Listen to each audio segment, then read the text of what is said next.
Hello students, class 8-এর রায়মার্টিনের English question ব্যাংকের 11 নম্বর স্কুলের পার্ট 1টা সলভ করে দিয়েছি। এবার পার্ট 2 অর্থাৎ আনসিন এবং গ্রামারটা দেখে নাও। এখানে আনসিনটা দেখো, 3 দাগের আনসিনটা দেখে নাও।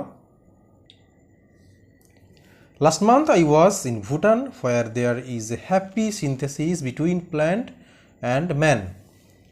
গত মাসে আমি ছিলাম ভুটানে এবং সেখানে where there is a happy synthesis between plant and man, এবং সেখানে উদ্ভিদ এবং মানুষের মধ্যে একটা বেশ সুন্দর সমন্বয় সাধন বা সংযোগ স্থাপন ছিল।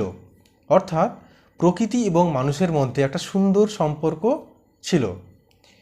Instead of attempting to dominate over the natural world, the people blend with it and nature is kind to them.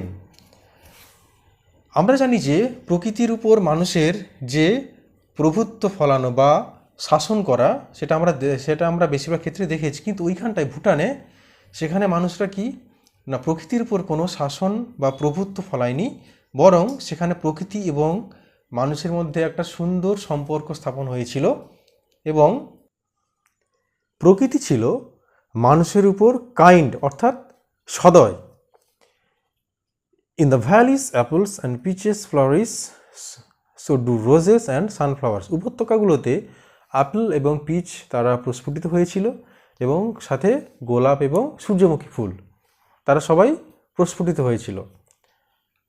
As the plane from Delhi approached Paro, it takes a wide turn. Plane যখন দিল্লি থেকে পৌঁছালো পারোতে, it takes a wide turn, তখন একটা খুব বড় একটা turn অর্থাৎ বাঁক দিল।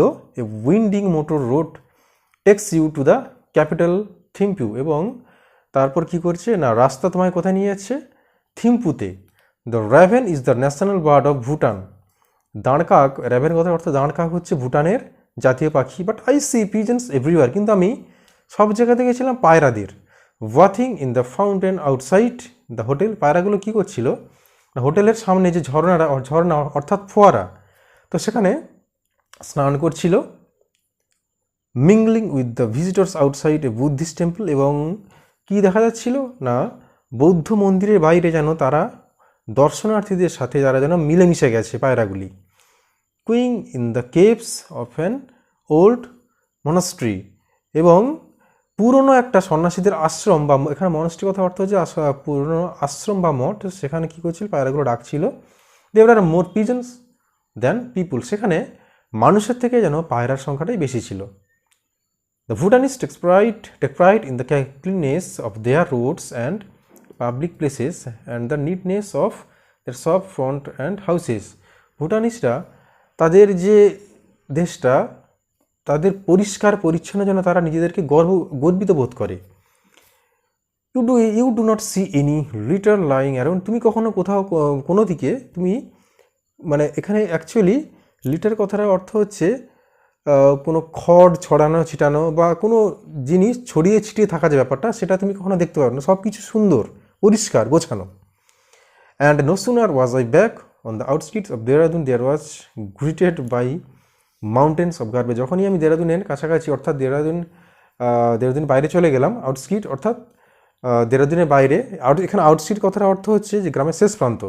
তো সেখানে চলে গেলাম, সেখানে কি দেখলাম না সব নোংরার স্তূপ, probably the same garbage that had been lying for the previous week, এবং সেই সমস্ত নোংরাগুলো ছিল যেটা আমি গত সপ্তাহে দেখেছিলাম বা গত সপ্তাহে যেগুলো ছিল সেগুলোই। তো এই ছিল তোমাদের একটা ভুটান দেশকে নিয়ে একটা সুন্দর একটা আনসিন। এবার এখান থেকে কোশ্চেন আনসারগুলো দেখে নেব। দ্য ন্যাডার paid to visit Bhutan. The narrator saw that in Bhutan there is a happy synthesis between plant and man. তারপরে দেখে নাও the capital of Bhutan is Thimphu. তারপরে দেখে নাও to complete the following sentence. The flowers which flowers in the valleys are apples and peaches. The plane from Delhi while approaching Paro takes a wide turn.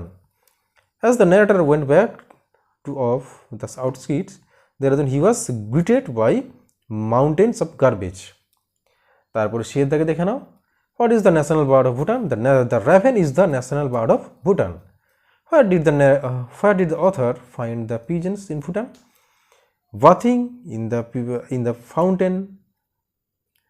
তারপরে দেখো outside the hotel, mingling with the visitors outside a Buddhist temple, queuing in the caves of an old monastery. তারপরে দেখো তাহলে এই আনসারটা হয়ে গেল।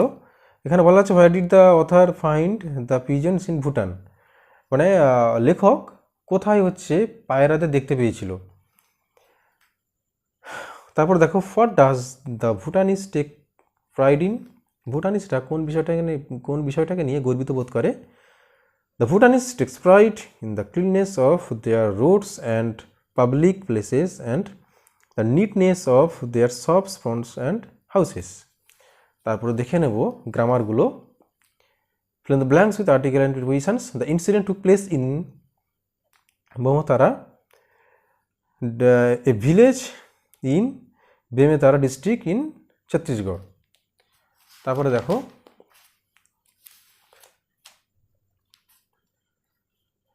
Write the antonyms of the following words, অর্থাৎ বিপরীতার্থক শব্দ লিখতে হবে। ইন্টারেস্টিং থেকে হবে বোরিং, ব্রাইট থেকে হবে ডাল, বিগিন থেকে হবে এন্ড, ইজি থেকে হবে ডিফিকাল্ট। তারপরে দেখে নাও underline the subordinate clause and state their kinds, অর্থাৎ সাবঅর্ডিনেট ক্লজগুলো নিচে দাগ দিতে হবে এবং কী ধরনের ক্লজ সেটা মেনশন করতে হবে। I hope that honesty will be rewarded, তো এটা হবে that honesty will be rewarded, এটা হবে noun clause. Anuj drew a picture which was very beautiful, এটা হবে হুইচ ওয়াজ ভেরি বিউটিফুল এবং এটা হবে adjective clause. We shall stay at home if it rains, এটা হবে ইফ ইট রেইনস, এটা হবে কন্ডিশনাল ক্লজ। তারপরে দেখো ইনফিনিটিভতে জয়েন করতে বলা হয়েছে। He was lucky he got the opportunity, he was lucky to get the opportunity. One can not see ear, এটা করতে হবে ভয়েস, তাহলে ear can not be scene.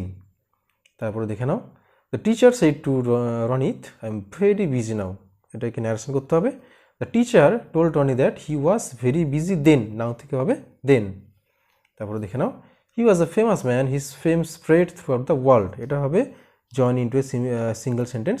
তাহলে he was a famous man whose fame spread throughout the world. তারপরে দেখে নাও এখানে এটা হচ্ছে আনসিন থেকে খুঁজে নিয়ে সিনোনিমস লিখতে হবে। রাবিশ থেকে হবে garbage, outer parts of a town or city, এটা হবে আউটস্কিটস। তো হয়ে গেল তোমাদের পার্ট 2 অর্থাৎ 11 নম্বর স্কুলের যে আনসিন এবং গ্রামার। কারণ তোমরা জানো তোমাদের দুটো পার্টে করে দিচ্ছি, কারণ একটা পার্টে অর্থাৎ একটা ভিডিওতে সবগুলো কমপ্লিট করা সম্ভব হচ্ছে না, তাই একটা স্কুল দুটো পার্ট, অর্থাৎ প্রথম পার্ট হচ্ছে সিন এবং দ্বিতীয় পার্ট হচ্ছে আনসিন এবং গ্রামার। তো 11 নম্বর স্কুল অর্থাৎ শ্রী রামকৃষ্ণ শিক্ষালয়, এই স্কুলটার এর প্রথম পার্টটা দিয়ে দিয়েছি, এবার এটা হচ্ছে দ্বিতীয় পার্ট। তোমরা যারা প্রথম পার্টটা দেখোনি তোমরা ক্লাস 8-এর প্লেলিস্ট সেকশানে গিয়ে দেখে নিতে পারো, বা এর আগের 1 থেকে 10 পর্যন্ত স্কুলগুলো সব সলভ করে দিয়েছি, এগুলো দেখে নিতে পারো। এবার 11 নম্বর স্কুলটা পার্ট 1 হয়ে গেছিল, এবার হয়ে গেল পার্ট 2। তোমরা ভালো করে প্র্যাকটিস করো, এরপরে আসবো 12 নম্বর স্কুল নিয়ে।